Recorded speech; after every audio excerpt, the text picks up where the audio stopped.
welcome all of you to our office here at Transamerica Financial Advisors, World Finance Group. I thank God we're in the office right now outside. But this organization has changed my life and my wife's life. We were in the nonprofit sector for so many years, and there was one thing that we really didn't get a handle on things, and that was retirement, planning for the future, preparing for that. And so I got introduced to this opportunity. I came to a presentation just like you did. Saw a lot of people. I said, what's going on? I had never been to some of these presentations. But what they talked about was very valid, very important to me. And I'll tell you a little bit more, but I just want to read something to you real quick from a statistic as far as retirement from a senior brochure that comes out for Social Security. It says, why 74% of Americans are not ready for retirement. Okay? And we'll talk a little bit about that, being ready for retirement. And it says that there is a retirement crisis in America. Many people think Social Security will cover more than it actually does. And too many people have little to no savings and are not doing enough to change their financial situation. Okay, and it goes on. An estimated almost 80% of Americans work at an employer that provides a retirement plan, yet research has been done that from the U.S. Census Bureau suggests that only 41% of employees contribute to their retirement. Add to that, retirees don't know how to budget for something that people are not ready for, which is typically healthcare expenses, leisure activities, and senior living costs. A lot of people don't know. So more and more statistics out there. You can even Google that if you get out of here, once you get out of here, and say, look, retirement, planning for the future, am I ready? I'll tell you a little bit about my upbringing. I grew up in Boyle Heights, East Los Angeles. Mom raised us for the most part. We were living paycheck to paycheck. All of us lived in a one-bedroom duplex. And Mom was a seamstress. Dad was a cab driver. And so as I was growing up, we were very poor when I was a kid.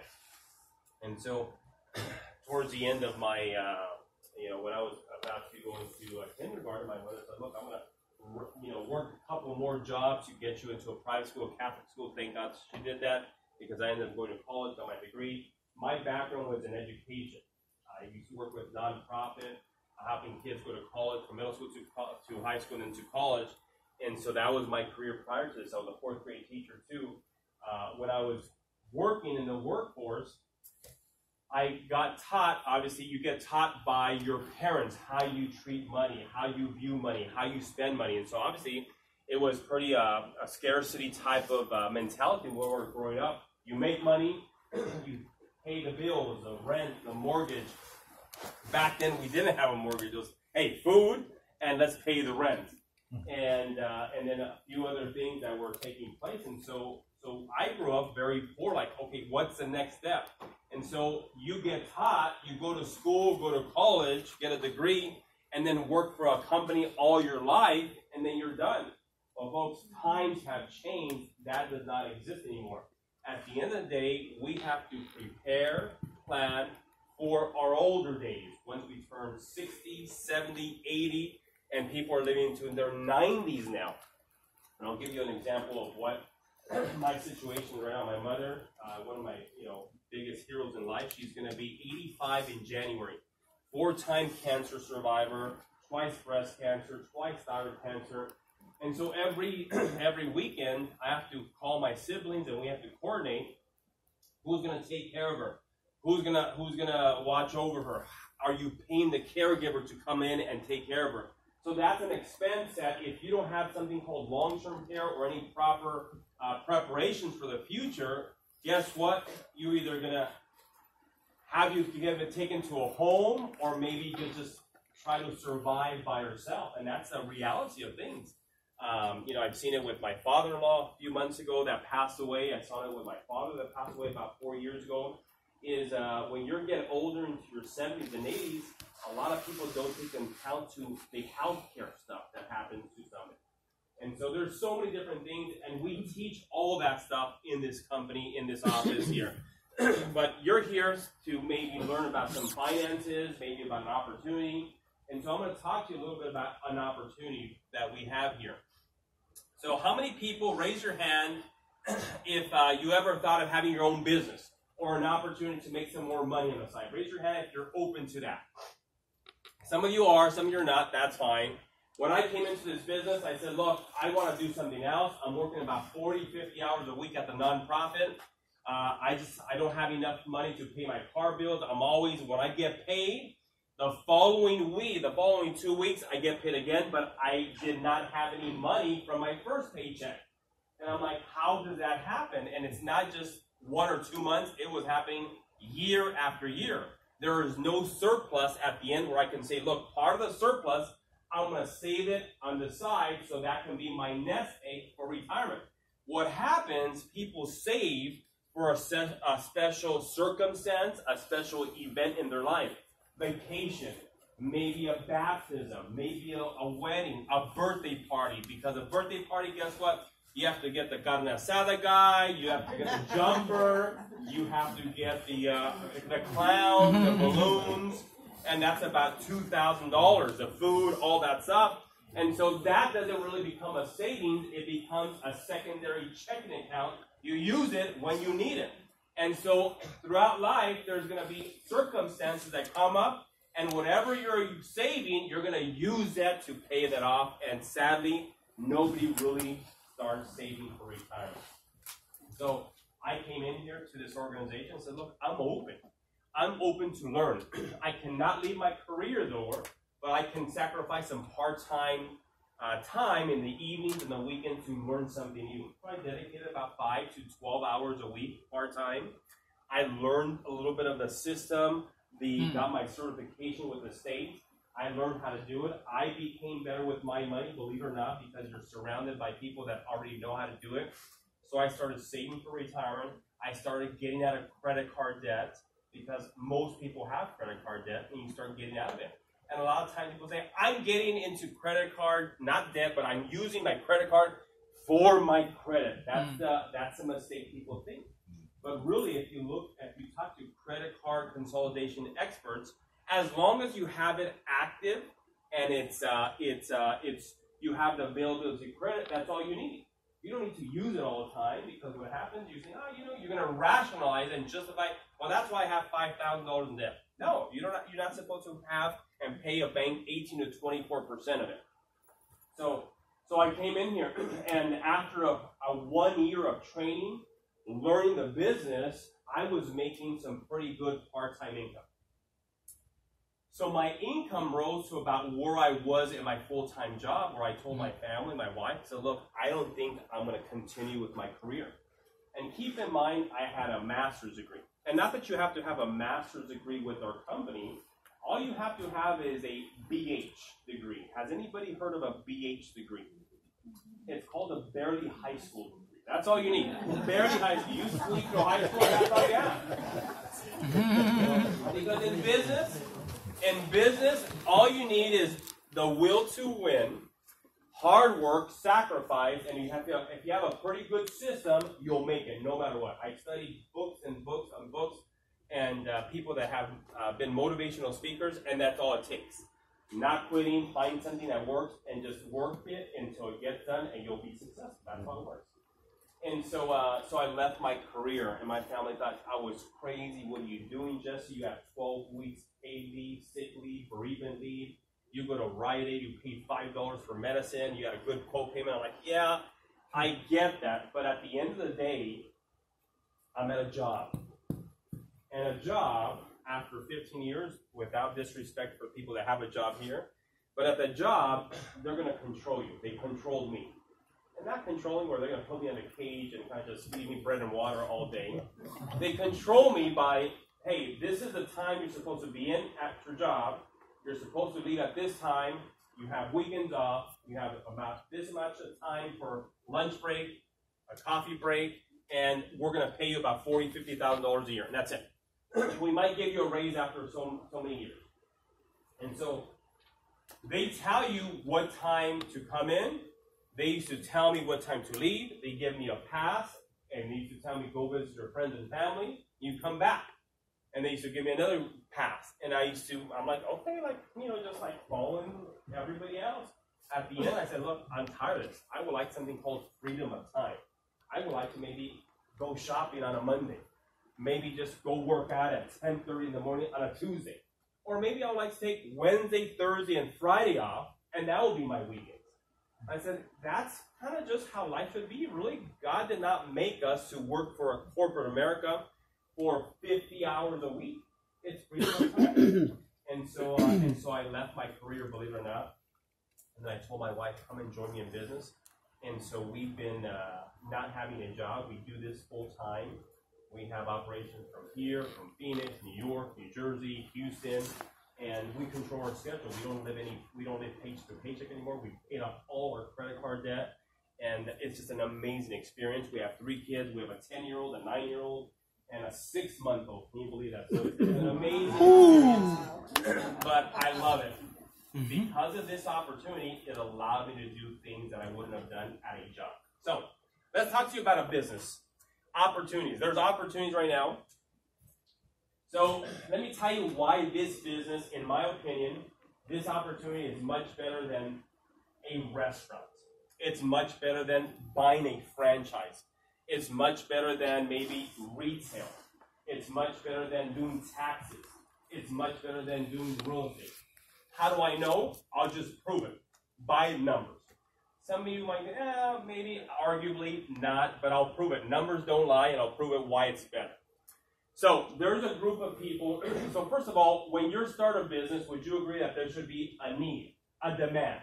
What do I mean by that? Would you open up a business right now to sell VHS cassette players or VCRs? That does not exist. And some of you young people say, what is a VCR? Like, is it a medical term? Like, you don't know what it is, right? VCR, like that. And so for some of you, you know what VHS is. You know what beta is. Remember back in the day, there was something called, our first cable company was like On TV or Select TV. I don't know if you guys remember that. Maybe no, I'm going too far. Right?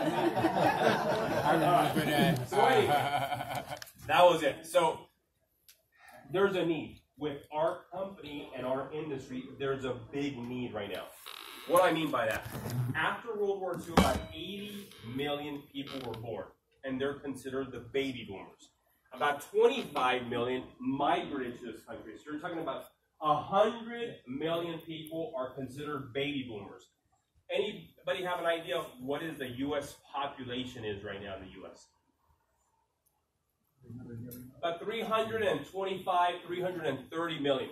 So if you're talking about 100 million, that's a pretty big piece of the pie, which means you provide a service, you provide a product, invent something for that particular population, you have a pretty good business. And so there's companies that studied the trends. And by the way, this era was the biggest spike in birth rates in the history of the country. And so let me tell you which companies took advantage of this population as far as providing a service or a program for them. The baby food, Gerber Food, when they started the babies, Gerber Food started selling about 600 million in product per month. After that, the baby boomers turned toddlers, 2, 3, 4, 5 years old. Guess what? They play with toys. Mattel, Hasbro, Fisher-Price. If you were in the toy distribution, manufacturing of toys in the 40s, you have a pretty good business. Next, 1940s, early 50s. These baby boomers are teenage years. They're about 12, 13, 14 years of age. They're tired of eating at home. They're tired of eating meatloaf, vegetables, mashed potatoes, salad. They want, where are the burgers, shakes, and fries? This is greasy food. We kind of like this stuff. And they started In-N-Out, Carl's Jr., and McDonald's were some of the first franchises took off in that industry. Next, 1960. The baby boomers, what was going on? Vietnam was going on. You had an all-time admissions to universities and colleges by the baby boomers, and then they also went to the Department of Motor Vehicles, got their driver's license, and guess what they can do? Drive a car. So guess what industry started selling? The muscle cars, Camaros, Corvettes, GTOs, Volkswagen Beetles. That's not a muscle car, but we'll put it in there. And so they started selling cars like you wouldn't believe. In the 1990s, the auto industry said, look, we made a lot of money selling cars to the baby boomers in the 1960s. Let's modernize the cars, make them look just like the 1960s, put maybe USB cords in there or kind of just connectors there. Let's put maybe CD players in there, all that stuff, navigation. And they're selling the same looking cars back to the baby boomers, if not to the kids of the baby boomers right now, because of how big this population is. Okay. Generation X and Y, about 80% of us in here are X or a Y. We're an alphabet. Or we're a chromosome. Or I don't know what you want to call us. But guess what? That's about 50% of the population. We need these services as well. There's another population after us called the millennials. They need these services too.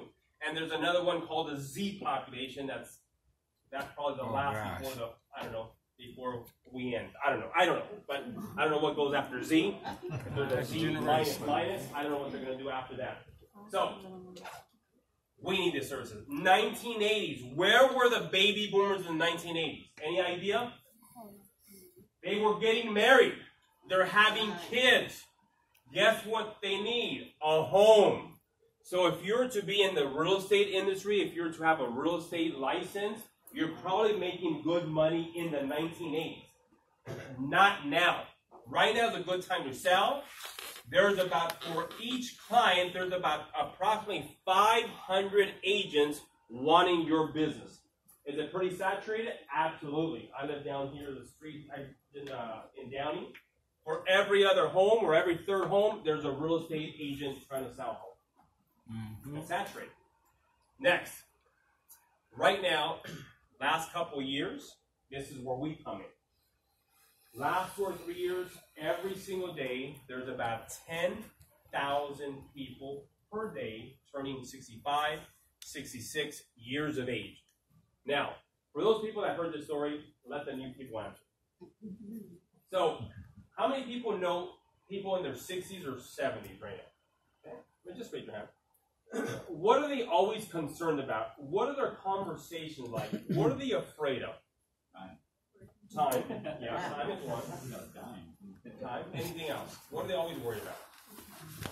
Money. So 2 industries that you want to be part of because of this. So financial services is one thing. The next thing, what do you think it is?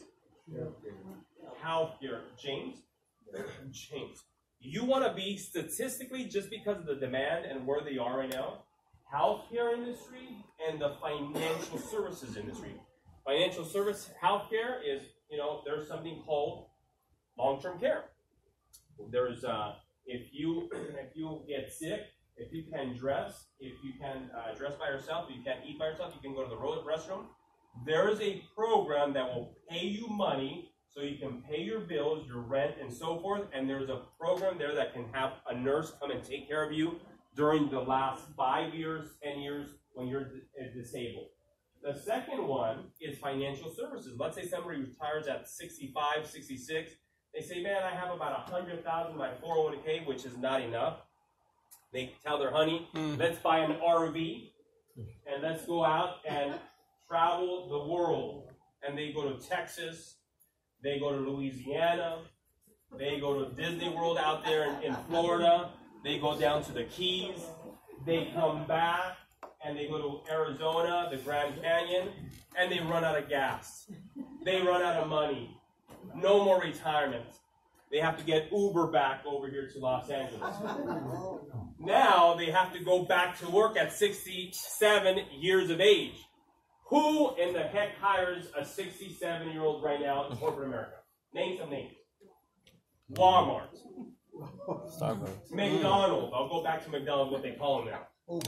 Uber, Crossing Guard, the school district, people that work at Knott's Berry Farm, maybe Disneyland, all those places. McDonald's, guess what they call them? McSeniors. Would you like to be called a McSenior? Give me a McMuffin, Mr. McSenior. We're having a McSenior.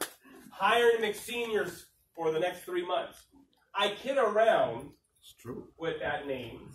But if you were to go to a McDonald's and just look at the employees there, 80% of their employees now are 50 years or older. 20 years ago, 80% of their employees were high school seniors. I got to get a car. It's my last year of high school. I got a girlfriend now. I got to get ready for prom, grad night. I got to buy some stuff. That is not the case anymore. Why? Because these baby boomers, the Merrill Lynches, the Charles Schwabs, the people that work with the wealthy, they're not going to pay attention to somebody that makes $30,000 to $80,000. Those people are called the middle income earners. How do normally those people look for financial advice? They go to their bank, they talk to their friends and family, human resources, but those aren't really certified planners to teach them. So what our company has done, a very creative type of system, they have partnered up with some of the best in the financial services industry, like Prudential, Nationwide, Voya, Franklin Templeton, American Funds, all these companies that those wealthy type of broker-dealers work with, and they come and train here. These Prudentials come and train here, Nationwide, and they train our agents on a monthly basis to talk to us about the newest programs for seniors, the newest programs for the millennials, the newest programs for Generation X and Y. How do you, what if somebody's 30 years of age, how much should they have for retirement? If somebody has 2 kids under 10, what should they have? We know all that stuff, and guess what? We go out in the community, like Huntington Park, Los Angeles, West Covina, Bellflower, go out and help a family. They pay us some money. Very simple. And we can do it on a part-time basis. Simple as that. Hey, next. Let me talk to you about a world-class compensation that we have here with our company. A lot of people right now are searching for part-time income, especially teachers. Maybe somebody wants to make some more money to pay off their credit card debt. They go to Uber and Lyft. Uber and Lyft is very saturated now. There's a lot of people driving. You're burning some miles on your car. You don't know who in the back you're going to pick up. You don't know if there's going to be an axe murderer in the back. Like, hey, give me the free. Take me to this place, or take me out here to, what is this place over here off Azusa? I don't know. I don't know. Whatever. You never know. You never know. So sometimes you don't want to drive it. All right. Let's talk to you about compensation. So let's say you come on board, you have an interest in doing something on the side on a part-time level. The great thing about this company, you keep your job for security and dedicate about 5 to 10 hours on a weekly basis. Everybody should have 5 to 10 hours a week part-time. If you don't have 5 to 10 hours part-time, then you really got to do something else because you're burning the candle on 2 ends. So I came on board, I sacrificed some personal time, some family time in the evening. I said, let me get a chance to learn this business. So I learned this business, got my license, about a month and a half to 2 months before you can earn income. This is not a get-rich-quick business. We don't sell vitamins, we don't sell thigh cream, chamois, chocolate, all that Mary Kay, none of that stuff. It's a real legitimate business, okay? So let's say you come on board here. You're an associate with our company. You get licensed with the state. It's an investment of a couple $100. You get licensed, certified. That license stays with you for a couple of years. You renew it after a couple of years.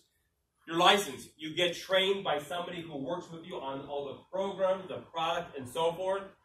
And let's say you want to work every Wednesday in the evening. It takes about an hour to work with a client and help them out. And you work with 4 clients on a monthly basis. The company's going to pay you about $4,300 a month part-time.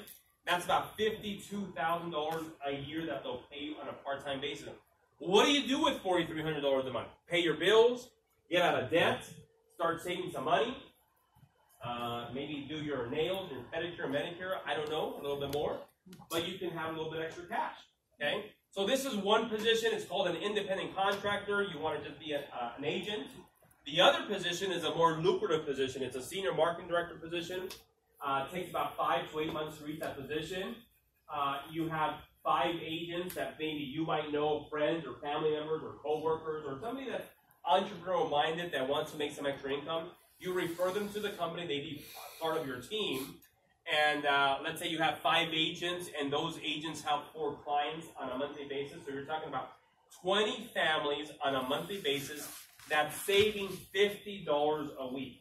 Okay, that's what I liked about this company, is instead of other businesses that are taking people's net worth down by them spending on product or whatever it is, we help somebody increase their net worth by helping them save for their future.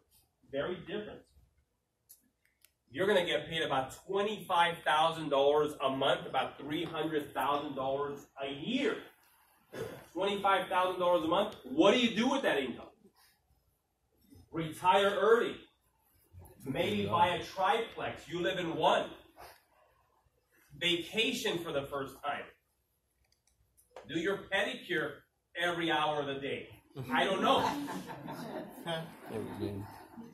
People go out, make money here, and then go out to their home country, and they build churches, they build schools, orphanages. The person who's mentoring me right now, he's from Atlanta, Georgia. He's out there in Sierra Leone, Africa, and he's building an orphanage, a school there, and so forth. He just adopted a 5-year-old boy who his parents died of Ebola about 4 years ago. And so you can do things like that. What did I do? When I started making this kind of income, my first year was really learning. It didn't happen until the second year where I was making $20,000, $30,000 a month. So I'll tell you a real quick story, and I have a couple more slides and we're done.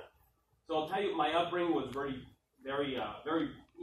humble beginnings. And so I lived in one duplexes, apartments, duplex, behind somebody's house. That's how it was. And so my mother had never lived in a house. Never where she said, I have a backyard and I have a front yard. And so the time where I got started, my first, second year, my mother was going through chemotherapy for cancer. And so I didn't know if she was going to die or survive. So I said, look, I would love to get her into a house. And so we found, I said, look, that's going to be my goal. So we found a place, very modest place out in Whittier. And I took about 4 months to refurbish it, new carpet, new paint, just some cabinetry there in the kitchen. And it took me about 5 months, and that's about $70,000. And then I said, hey, I picked her up. I want to show you something. So it was like a surprise.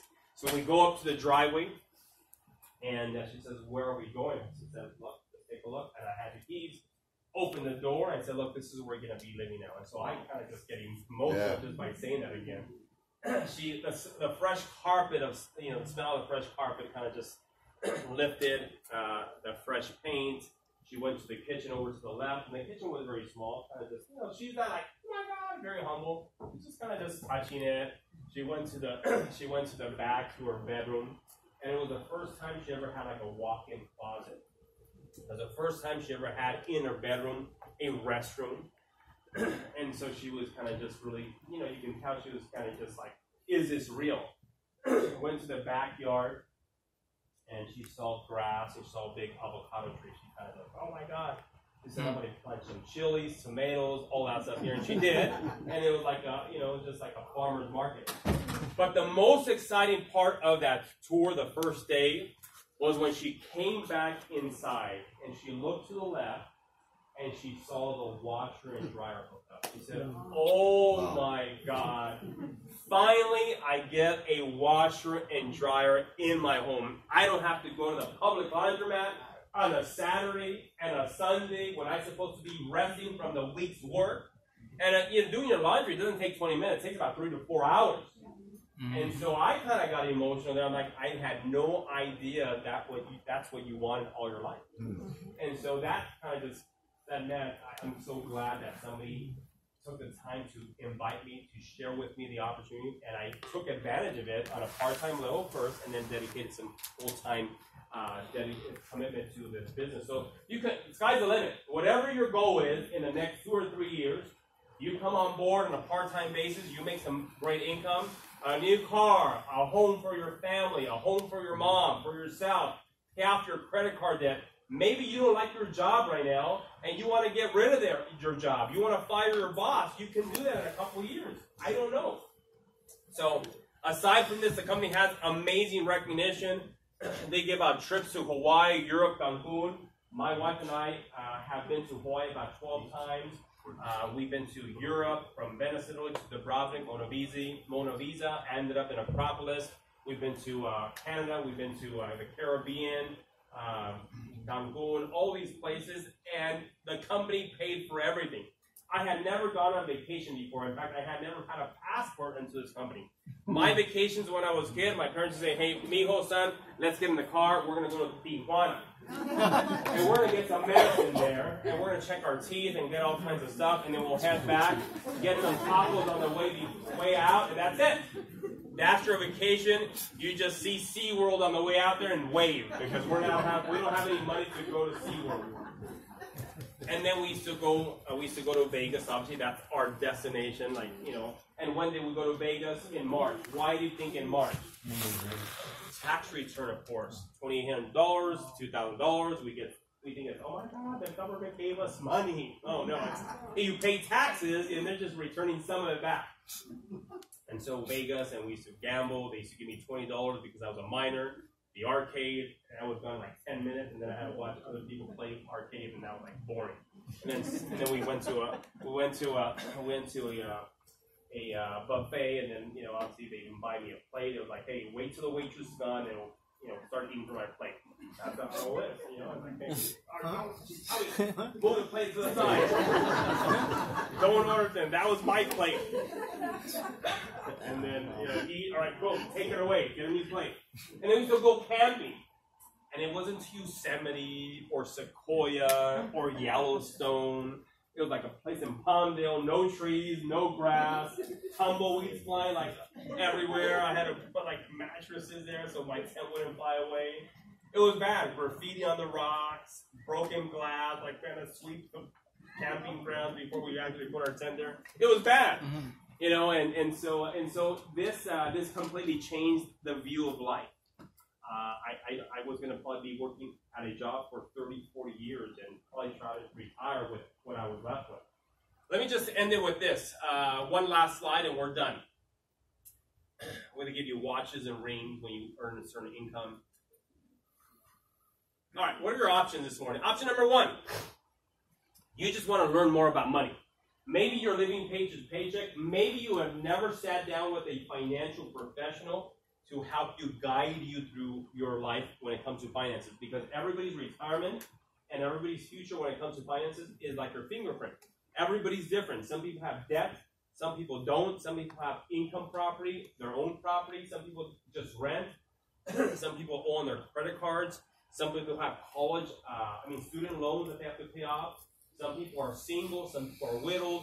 Everybody's like a fingerprint when it comes to finances, and the best way to really help you, guide you, is you sit down with a financial professional for about an hour, 45 minutes to an hour, and go through all the details, how your finances work. They're going to ask you a set of questions.